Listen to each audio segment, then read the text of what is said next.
महाराज की जय।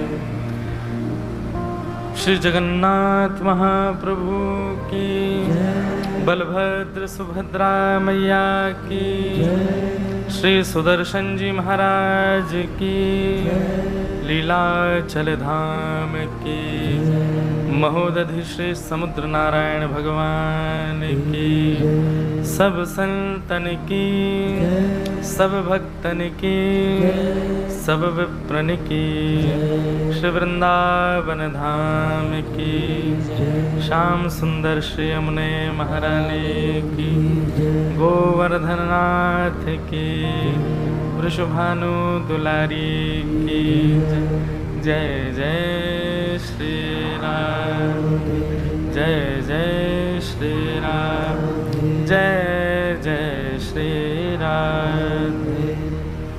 प्यारे गिरधर लाल की, द्वारिकाधीश की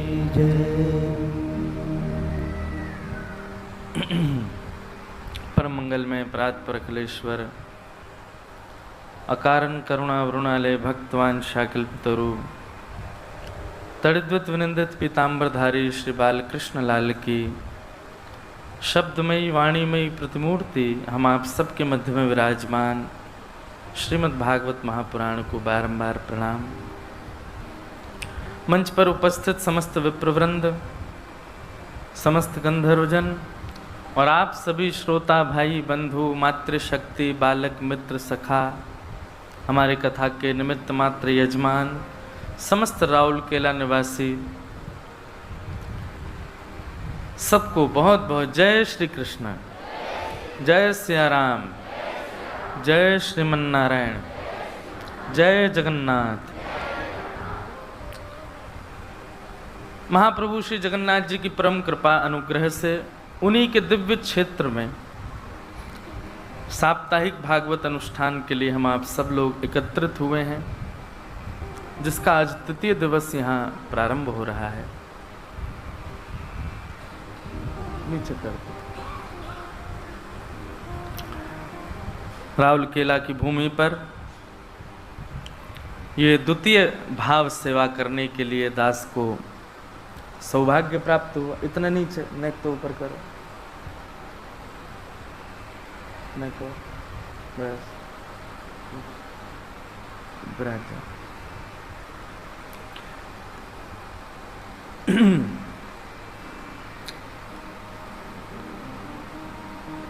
आज सुबह भाव एक चिंतन में आ रहा था, कलयुग आक्रमण तो सबके ऊपर करता है। कलयुग के आक्रमण से बचने के लिए हमारे संतों ने, ऋषियों ने और हमारे सदग्रंथों ने कई साधन बताए। नाम जप करो, ठाकुर जी की सेवा करो, कथा श्रवण करो, पर सबका निचोड़ एक भाव समझ में आया कि भगवत सेवा में जितना हो सके व्यस्त रहो। कलयुग आक्रमण उसी पर करता है जो व्यस्त नहीं रहता है, जो खाली बैठा रहेगा, जो कोई क्रिया नहीं कर रहा है, और विशेष रूप से भगवत क्रिया में जो व्यस्त नहीं है। कलयुग का आक्रमण भी सबसे ज्यादा उसी के ऊपर होता है। स्वयं अनुभव करके आप देख लीजिएगा। आप ये उत्सवों का क्रम क्यों बनाया गया ठाकुर जी के? ताकि उत्सव के बहाने आप व्यस्त रहो। ठाकुर जी की फूल की सेवा करो, ठाकुर जी के श्रृंगार की सेवा करो। अभी गर्मियों का समय चल रहा है, ठाकुर जी की खस खाने, खस के ठाकुर जी बंगले में विराजमान होते हैं, उस खस को तैयार करो, उसमें ठाकुर जी को विराजमान कर दो। अपने कर्म में भी यदि लगे रहते हैं, व्यापार हो या कोई भी हमारा जो भी हम काम करते हैं, उसमें भी व्यस्त रहो और मन को उस कार्य में लगे लगे भी ठाकुर जी का स्मरण करते रहो। मतलब मन को एक क्षण के लिए भी ठाकुर जी से अलग मत जाने दो, क्योंकि कलयुग का भले ही प्रभाव बहुत बलवान है, पर वो बलवान कब होता है? जब वो देख लेता है कि इनका मन जो है उसमें ठाकुर जी अभी इस वक्त नहीं है, उसी समय कलयुग आक्रमण करता है। इसलिए ज्यादा से ज्यादा ठाकुर जी की सेवा में स्वयं को व्यस्त रखो। कई लोग कहते हैं भगवान ने हमारी रक्षा की। हम पूछते हैं कैसे रक्षा की? बोला अरे महाराज जी जगन्नाथपुरी जा रहे थे बाय रोड। मैंने कहा अच्छा। सोई सामने से ट्रक आ गया और वो तो ड्राइवर ने तुरंत गाड़ी घुमा, जगन्नाथ जी ने हमारी रक्षा कर ली। केदारनाथ गए थे, हेलीकॉप्टर का इंजन फेल हो गया लेकिन उतर गए, केदारनाथ भगवान ने रक्षा कर ली। ये रक्षा नहीं है, ये ठाकुर जी की रक्षा नहीं है। आपका समय बचा है इसलिए आप बच गए। कई बार ऐसा भी होता है कि एक ही बस का दुर्घटनाग्रस्त हो जाती है, तो जिनका समय आ गया होता है वो चले जाते हैं, कई लोग उनमें भी बच जाते हैं। तो इसका मतलब क्या है? ठाकुर जी को कैसे पता पीछे सीट वाले को ही बचाना है, मुझे आगे वाले को नहीं बचाना है। और कई बार आगे वाला जान टक्कर वो बच गया, पीछे वाला बेचारा पधार गया। इस समय है, ये ठाकुर जी की वास्तविक रक्षा नहीं है बंधुओं। ठाकुर जी रक्षा कब करते हैं?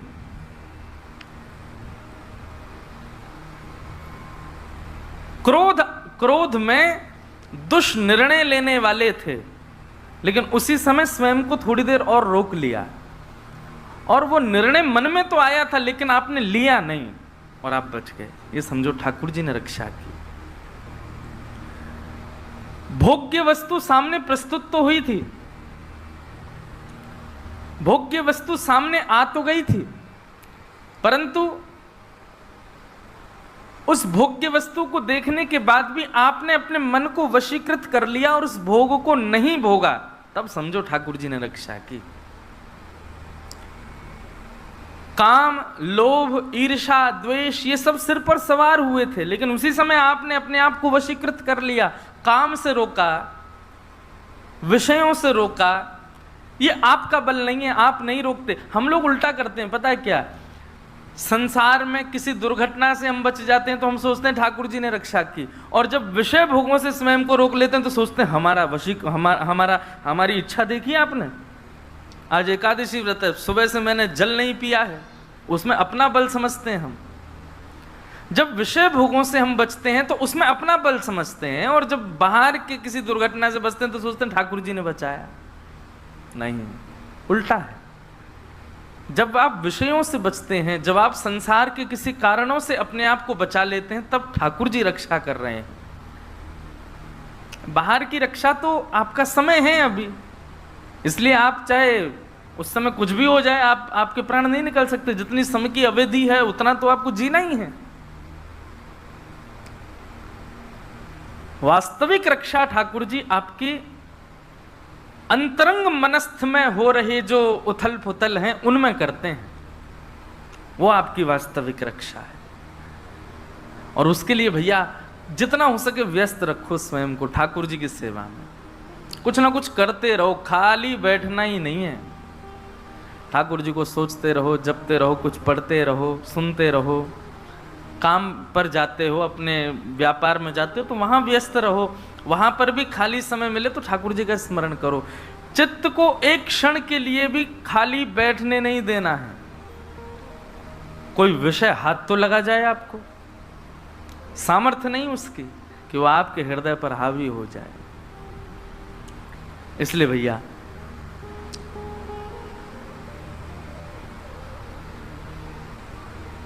जिस देश में, जिस वेश में, परवेश में रहो,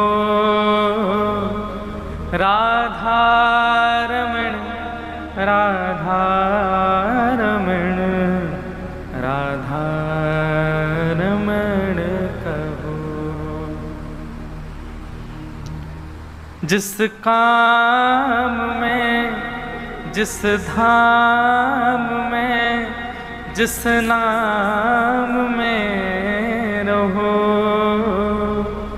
राधा रमण, राधा रमण, राधा रमण कहो।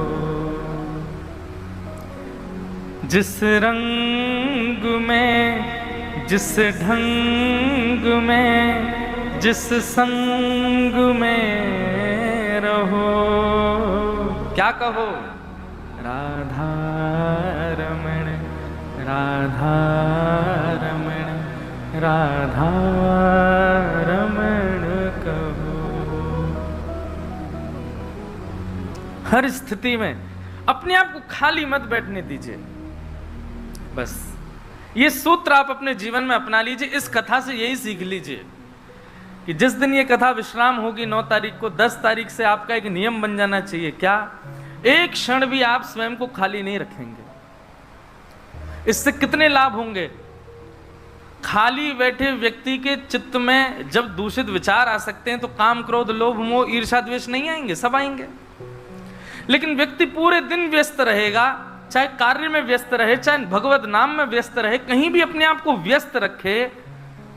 जब इतनी व्यस्तता हो जाएगी तो मन भी थक जाएगा, और जब थक जाएगा मन तो फिर उसमें कोई विषय आने की संभावना ही नहीं है। थका थका आ रहा मन तो सो जाता है, फिर निद्रा में चला जाएगा। कोई विषय स्वप्न में भी नहीं आ सकता आपके। एक बार एक व्यक्ति ने मुझसे प्रश्न किया था, बोले दिन भर तो हम मन को बचा लेते हैं, लेकिन रात में स्वप्न में तो मन हमारे वश में नहीं होता। उस समय विकार मन में आते हैं, उनसे कैसे बचा जाए? उसका यही है कि मन रात में विकार भी तब सोचता है जब मन को सुबह अवकाश दिया गया होगा। पूरे दिन मन को यदि थका दिया गया होगा तो रात्रि में आपको स्वप्न आ ही नहीं सकता। और श्रीमद् भागवत में गजेंद्र मोक्ष की कथा बताई गई। वहां पर भगवान स्पष्ट भागवत में लिखा है कि गजेंद्र मोक्ष का पाठ करने वाले व्यक्ति को दुस्वप्न नाशः, उसको कभी दुष्स्वप्न नहीं हो सकता। हम लोग दुस्वप्न के रूप में केवल और केवल भयभीत स्वप्नों को लेते हैं, पर एक बार को भूत प्रेत दिखना स्वप्न में इतना बुरा नहीं होता, पर उस स्वप्न में विषय भोग विलास की भावना देखना ये सबसे भयभीत है। गजेंद्र मोक्ष का नित्य स्तोत्र पाठ करने वाले व्यक्ति को कभी दुस्वप्न नहीं आ सकता। सब बातों की एक बात, खाली मत रखो, अपने आप को खाली मत रहने दो। कुछ ना कुछ सोचते रहो, पढ़ते रहो, देखते रहो, विचार करते रहो, कहीं ना कहीं लगे रहो। खाली जहां बैठे नहीं कि आक्रमण आपके ऊपर हो जाएगा। कल हम लोग सब भागवत जी के प्रथम स्कंद की चर्चा कर रहे थे, और उस प्रथम स्कंद में श्री सूत जी महाराज सौनकादि ऋषियों को उत्तर देते हुए कथा कहना प्रारंभ करते हैं। और सबसे पहली बात कहते हैं कि सवै पुंसाम परो धर्मो यतो भक्ते अदोक्षजे अहैतुक्य प्रतिहता ययात्मा संप्रसीदति। सवै पुंसाम परो धर्मो, हम सभी प्राणी मात्र का परम धर्म क्या है? प्राणियों का परम धर्म कुछ भी हो, पर यहां प्राणी शब्द से मुझे और आपको संकेत किया जा रहा है। मतलब वैष्णव भक्तों का परम धर्म क्या है? अहैतुक्य प्रतिहता ययात्मा संप्रसीदति। ठाकुर जी के प्रति अहैतुकी भक्ति होना। अहैतुकी भक्ति मतलब न विच्छिन्न होने वाली भक्ति, न नष्ट होने वाली भक्ति, न डगमगाने वाली भक्ति। ऐसी भक्ति ठाकुर जी के प्रति होना, ये हमारा परम धर्म है। क्षमा कीजिएगा, एक बार भी यदि कृष्णाश्रित हो गए हैं तो आपका कर्तव्य बनता है कि प्रत्येक दिन आपकी भक्ति में उत्थान हो। जैसी प्रारंभ में है वैसे ही मध्य में रहे, ऐसा नहीं। हर दिन उसमें बढ़ोतरी होनी चाहिए, हर दिन उसमें एक तीव्रता आनी चाहिए। तीव्रेण भक्ति योगेन। और जो वैष्णव तीव्र भक्ति नहीं करता है, तीव्रता से ठाकुर जी के प्रति तत्पर नहीं रहता है, उसको वैष्णव अपराध लगता है। आनंदाम बुद्धि वर्धनम प्रतिपदम, हर दिन भक्ति का वर्धन होना चाहिए चित्त में। गोस्वामी तुलसीदास जी महाराज विनय पत्रिका में एक पद बोलते हैं, जो मोहे राम लागते मीठे। बहुत अच्छा पद है। जो मोहे राम लागते मीठे, जो मोहे राम लागते गाओ। जो मोहे राम लागते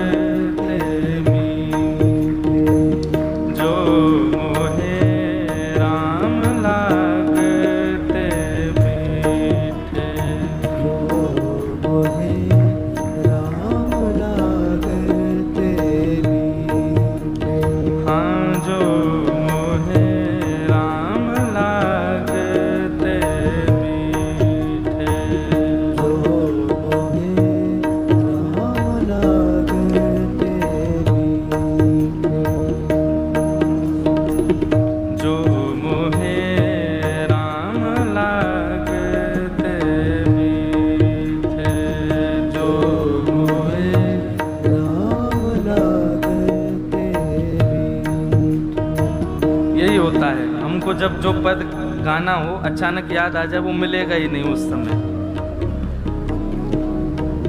और अब जैसे ही मैं कहूंगा कि अब नहीं गा रहे, सो ही मिल जाएगा। बहुत सुंदर भाव है श्री गोस्वामी जी महाराज का। जो मोहे राम लागते मीठे, मिल गया। तो नवरस षठ रस अनरस में, तो नवरस षठ रस अनरस में जाते सब सीठे,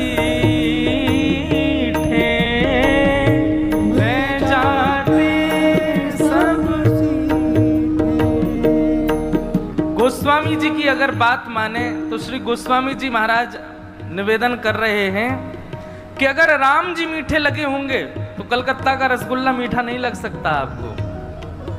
अगर आप भजन करते हो और आपके मन में ये भावना उत्पन्न हो रही है, कौन कोई कलकत्ता का भाई वहां से हमारे लिए खजूर का मीठा वाला रसगुल्ला ले आना। माँ ने यदि पूछा कि आज भोजन में क्या बनाए और आपने यदि बता दिया आज मैया वो बनाओ का दम आलू बनाओ, और दम आलू के साथ में छेना फाड़ के संदेश बना, अभी राम जी मीठे लगे नहीं है। क्योंकि गोस्वामी जी कह रहे हैं तो नव रस सठ रस रस अनरस है जाते सब सीठे। फिर संसार में कोई रस लगता ही नहीं आपको। और महाराज राम जी यदि मीठे लग जाते ना तो उस समय कसीला नीम का पत्ता भी आपको खिला दिया जाए और रसगुल्ला खिला दिया जाए, आपके लिए समान ही होगा, आप दोनों को स्वीकार कर लोगे।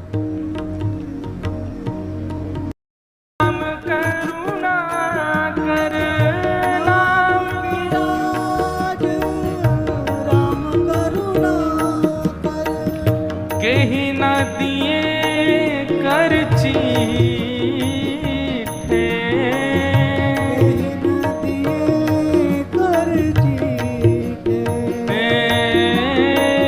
कहीं न दिए कर चीठे।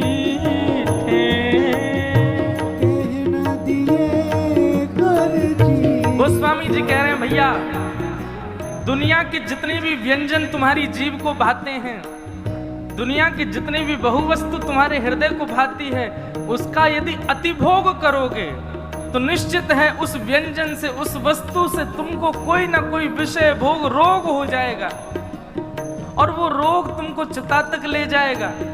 और पुनः उस रोग से मरे हुए हम लोग पुनर्जन्म जरूर लेंगे। अरे भैया इससे बढ़िया तो श्री राम नाम के व्यसन को लगाओ, राम नाम की वस्तु को अपनी जीव को चखा दो, उसमें आनंदित हो जाओ। क्यों? बोले इस राम नाम से वैकुंठ की प्राप्ति हो जाती है, इस राम नाम से साक्षात राघवेंद्र सरकार मिल जाते, फिर पुनः पृथ्वी पर नहीं आना पड़ता। ऐसा राम नाम रस मुझे मीठा लगे, राम लागते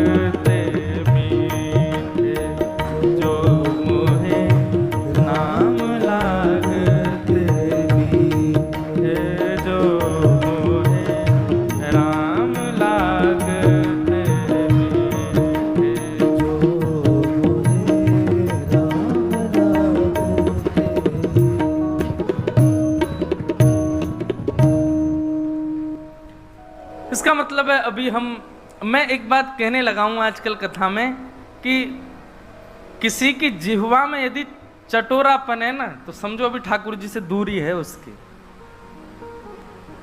जो मिल जाए उसको पाओ, उसके लिए मना नहीं। कोई आपको रसगुल्ला खिलाए खा लो, कोई आपको छेना पोड़ा खिलाए, रोज आता है हमारे ठाकुर जी को। और ये तो नियम हो गया है अब कि उड़ीसा में कहीं कथा हो, छेना पोड़ा आए बिना ठाकुर जी का भोग ही नहीं लगता, रोज छेना पोड़ा आता है।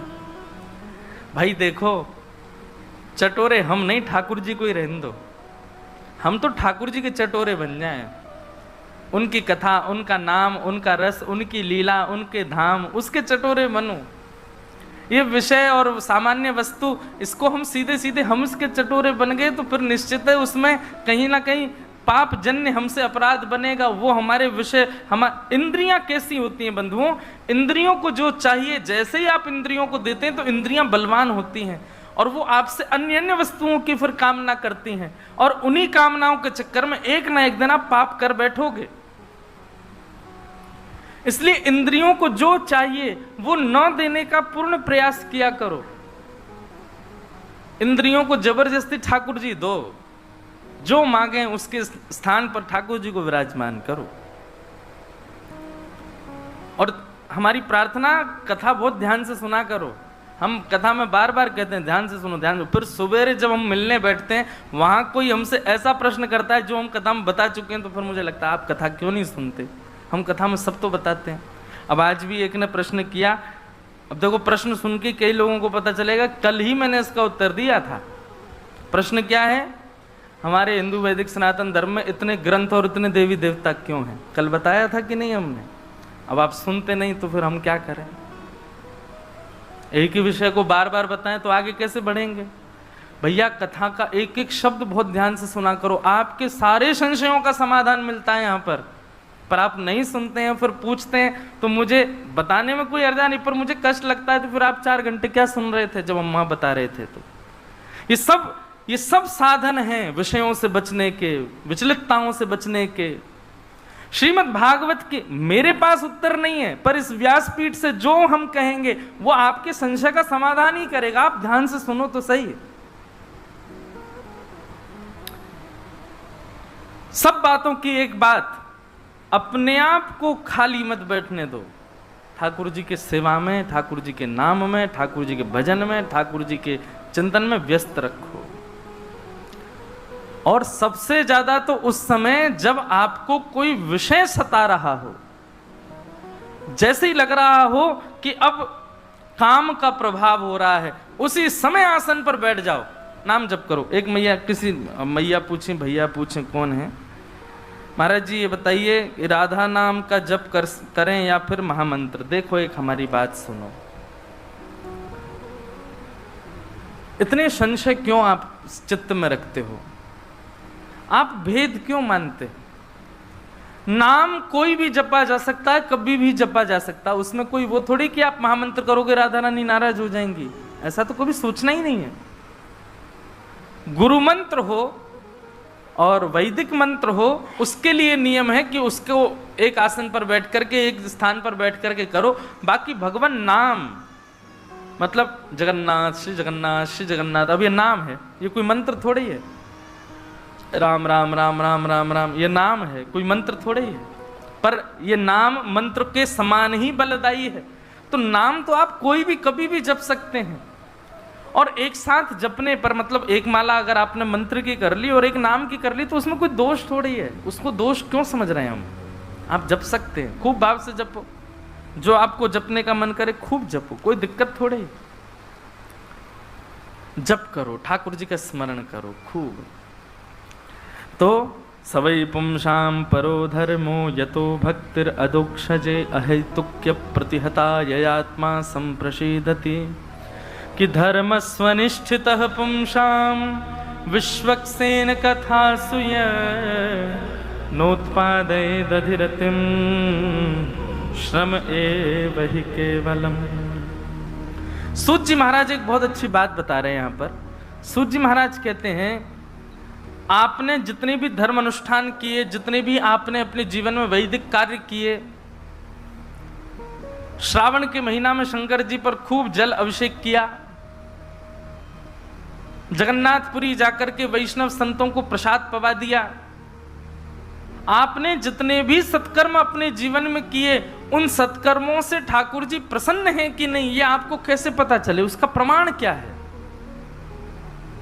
हमारे द्वारा किए गए दान, पुण्य, अनुष्ठान एवं धामों की यात्रा, मंदिर निर्माण, गरीब कन्याओं का ब्याह, गरीब बालकों के लिए विद्यालय, संतों को भोजन प्रसादी, ब्राह्मणों को दान दक्षिणा, ये सब ठाकुर जी इससे प्रसन्न हैं कि नहीं, ठाकुर जी ने स्वीकार किया है कि नहीं, इसका प्रमाण क्या है? तब प्रमाण के रूप में श्री सूत जी महाराज कहते हैं, धर्म स्वनिष्ठितः पुंसां विश्वक्सेन कथासु यः नोत्पादयेदधिरतिं श्रम एव हि केवलम्। सत्संग के प्रति रुचि होना, ठाकुर जी की लीला सुनने के प्रति रुचि होना, हमारे धर्म शास्त्रों की कथा सुनने के प्रति रुचि होना, ये इस बात का प्रमाण है कि हमारे द्वारा किए गए धर्म अनुष्ठान से ठाकुर जी प्रसन्न हैं। समझ में आई बात? जिनको समझ आई उनने ताली बजाई।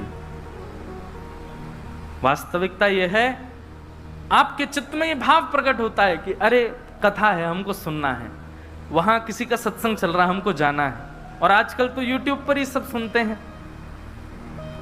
महाराज जी के सत्संग सुनना है, उनका सत्संग सुनना है, उनके भाव सुनने हैं, उनकी वाणी सुननी है। ऐसी वाणी सुनने के प्रति भाव जगना जो भगवत प्रीति कराते हो, भगवान की ओर समीप ले जाते हो, ऐसी भावना चित्त में बनी रहना कि हम कुछ सुने, हम कुछ ठाकुर जी की ओर समीप जाने के भाव सुने।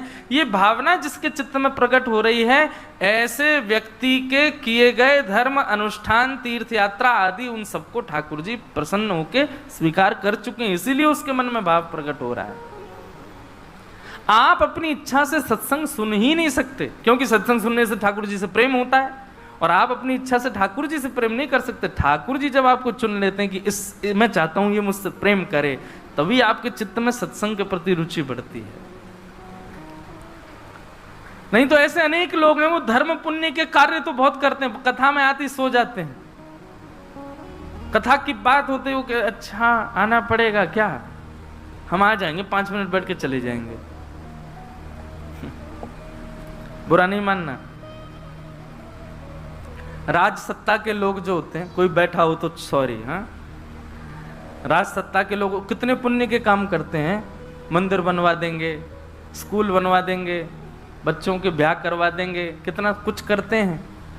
कथा में वो बैठेंगे भी तो उनका मन नहीं लगता कथा में। अब मुझे तो व्यासपीठ से सब दिख जाते हैं, किसका मन लग रहा है, किसका नहीं लग रहा। तो जिसका भी लग रहा होता है, नहीं लग रहा होता, मैं समझ जाता हूँ इसका भाव है ही नहीं। ठाकुर जी चाह ही नहीं रहे कि ये सुने। कभी कभी तो लगता है अरे सुन ले, बहुत अच्छी बात कह रहे हैं हम, ठाकुर जी से प्रेम हो जाएगा सुन लोगे तो। पर फिर भी नहीं सुनता तो मन में आ जाता है कि कोई नहीं, ठाकुर जी ही नहीं चाह रहे कि ये प्रेम करे, छोड़ो। सो ही सुहागन प्रिय जाहि रीझ हैं, कैसा तेरा मेरा। ठाकुर जी तेरे और मेरे नहीं हैं, ठाकुर जी आपके और हमारे नहीं हैं, ठाकुर जी उसके हैं जिससे ठाकुर जी प्रेम करते हैं, उसके हैं। आपके चाहने से आपके नहीं हो जाएंगे। श्री रैदास जी कहते हैं इस बात को मीराबाई से, ले मीरा है गिरधर तेरा। चरित्र आता है मीराबाई का। अपनी मां के साथ प्रवचन सुनने गई हैं मीराबाई, और जैसे ही मीराबाई ने रैदास जी को प्रवचन करते हुए देखा, छोटी सी बालिका है अभी मीराबाई, पहले तो सत्संग में जानी लेके नहीं आ रही थी उनकी माता जी, लेकिन जबरदस्ती गई मीराबाई। छोटी सी मीराबाई जाकर के बैठ गई। अब प्रवचन तो क्या समझ में आता, पर मीराबाई के प्रसंग में आता, वो प्रवचन बड़े ध्यान से सुनती थी बाल्यकाल से। प्रवचन करते करते बगल में एक आसन पर ठाकुर जी को जब मीराबाई ने देखा, गिरधर स्वरूप ठाकुर जी का, और उस गिरधर स्वरूप को देख करके मीराबाई स्तब्ध हो गई। अपनी मैया से बोली, मैया ये कौन है? मां बोली चुपचाप कथा सुनने देना अभी क्या। बोले नहीं बताओ ना ये कौन है। मां ने कहा, बोले ये व्यास जी के ठाकुर जी। बोले नहीं ये व्यास जी के नहीं है, ये तो मेरे ठाकुर जी हैं। क्योंकि मीराबाई को पूर्व जन्म में जब वो माधवी के रूप में आई थी, तब ठाकुर जी ने गिरिराज जी धारण किए थे, और तब माधवी ने जब उनका दर्शन किया तो भगवान के एक शाप के कारण उनको दिखे नहीं ठाकुर जी। कथा बहुत बड़ी है। तब मीराबाई ने प्रार्थना की कि आप मुझे दिख क्यों नहीं रहे हो। भगवान बोले कि क्योंकि तेने अपनो मोह छुपायो मोते, तेने अपनो मोह ना दिखायो मोए, या मैंने शाप दे दियो कि तू मेरे रूप को देखवे के काजे तड़पेगी। माधवी ने कहा नाथ ऐसे मेरी परीक्षा मत लो, मुझे दर्शन दो ना। बोले नहीं, अब प्रतीक्षा कर, कलयुग में तुम अपनी भक्ति से मीरा बन के प्रकट होगी, तब एक संत के माध्यम में तुम्हारे गांव आऊंगा, और जब तुम मेरे स्वरूप को देखोगी तो मेरे स्वरूप को देखते ही तुमको ऐसा लगेगा कि तुम्हारा मुझसे कोई संबंध है। आज आप ठाकुर जी को देखते हैं, ठाकुर जी का दर्शन करते हैं, और आपको ऐसा लगने लगता है कि नहीं कुछ तो है, कहीं से तो ये मेरे हैं। कई जन्मों से, कई जन्मों से बुला रहे हो, कोई तो नाता जरूर होगा। नजरों से नजरें मिला न पाऊं, मेरी नजर का कसूर होगा। तुम ही तो मेरे माता पिता हो, तुम ही तो मेरे बंधु सखा हो, कितने रिश्ते तुम संग मेरे, कोई तो रिश्ता जरूर होगा। नजरों से नजरें मिला न पाऊं, मेरी नजर का कसूर होगा। मैं बार बार इस बात को कहता हूं कि आपका कोई तो संबंध है। आप ठाकुर जी आपसे प्रेम करते हैं तभी वो प्रिय लग रहे हैं आपको। आपको प्रिय, स्वच्छंद आपको प्रिय वो नहीं लग सकते, उनको आप प्रिय लगते हो, इसीलिए आपको वो प्रिय लग रहे हैं। और जैसे ही ठाकुर जी प्रिय लगे, चूकिएगा मत, उसी समय पकड़ लो ठाकुर जी को। बस हमको ये प्रिय लगे इसका मतलब हम इनके प्रिय हैं। मीराबाई ने जैसे ही देखा उसी समय पीछे पड़ गई, ये बाबा के ठाकुर जी नहीं है, ये तो मेरे ठाकुर जी हैं। रैदास जी से जाकर के जिद करने लगी मीराबाई, बोले बाबा ये ठाकुर जी तो मेरे हैं। अब किसी के ठाकुर जी मांगोगे वो कैसे दे देगा अपने ठाकुर जी। रैदास जी बोले अरे लाली कैसी बात कर रही हुई, मेरे ठाकुर जी इतने वर्षों से मैं सेवा कर रहा हूं। मीराबाई ने रैदास जी से कुछ कहा ही नहीं, ठाकुर जी के पास गई, बोले तुम ही हो, तुम ही नहीं आना चाहते मेरे पास, अरे कितनी और प्रतीक्षा कराओगे।